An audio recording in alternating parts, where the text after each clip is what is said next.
जय हिंद जय Bharat all driver welfare association all driver कल्याण संघ भारत।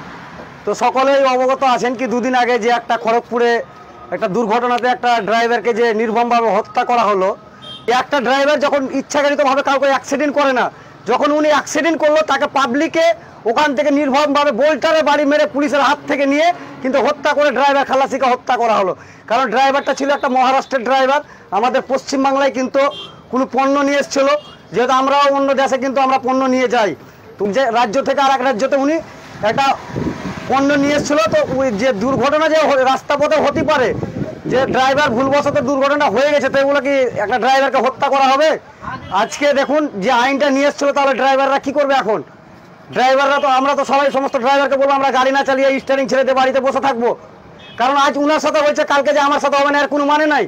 রাস্তাতে এত গাড়ি চলছে, ন্যাশনাল হাইওয়ের উপরে কখন যে দুর্ঘটনা কাউকে বলে আসে না, আর কোনো ড্রাইভার ইচ্ছাকৃতভাবে কিন্তু অ্যাক্সিডেন্ট করে না। তো আজ যে উনার সাথে যে ঘটনাটা ঘটেছে আমাদের পশ্চিমবাংলায়, এটা একটা নিন্দাজনক ঘটনা, যেটা আমরা কোনোদিনই চাই না। এই যে ঘটনাটা ঘটেছে এর বিরুদ্ধে আমরা লড়াই করব এবং আমরা পুরো বৃহত্তম আন্দোলন করবো। এটা আমাদের সমস্ত রাজ্যে আন্দোলন চলছে এবং আগে আমরা আন্দোলন করবো এবং সমস্ত ড্রাইভার রায় আমরা মুখ থেকে চাইবো। এই যে ঘটনাটা নিন্দাজনক ঘটনাটা যে পশ্চিমবাংলার মধ্যে ঘটেছে, এটা তো আপনারা কি বলতে চাইছেন? আমরা কথা আছে, আমরা সাজা চাই, আমরা একটাই ধিক্কার জানিয়ে কথা বলতে চাই যে নিন্দাজনক ঘটনাটা আমাদের পশ্চিমবাংলার বুকে ঘটেছে, এর আমরা কিন্তু ফাঁসি চাই। কারণ না যদি আর কোনো পশ্চিমবঙ্গ সরকার যদি আর না কোনো যদি সুরা আমাদেরকে দেয়, তাহলে এরপরে কিন্তু আমরা রোডে নামতে বাধ্য হবো এবং রোড কিন্তু আমরা ব্লক করতে বাধ্য হবো। কারণ আমরা যে দেশের অর্থনীতিটাকে চালাই সেটা বলে কিন্তু সমস্ত মানুষ, সাধারণ মানুষ থেকে নিয়ে একদম পদ অধিকারী যারা বসে আছে সবাই কিন্তু ভুলে গেছে। কারণ ভারতবর্ষের মধ্যে ড্রাইভার একটা অর্থনৈতিকটাকে নিয়ন্ত্রণ করে, কিন্তু ড্রাইভারকে কোনো একদম ভালো চোখে কিন্তু এখন অবধি দেখা যায় না এবং কোনো জায়গায় সম্মান করা হয় না।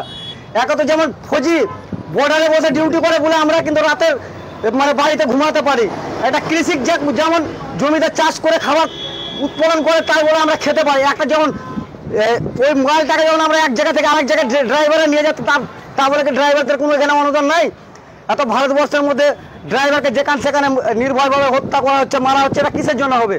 যারা মেরেছে পুলিশ প্রশাসন যদি এটা দেখে তো ভালো, যদি না দেখে 2-4 দিনের মধ্যে কোনো যদি সুরাহা আমরা না পাই, তাহলে আমরা রোডের উপরে কিন্তু রাস্তাতে নামতে বাধ্য হবো।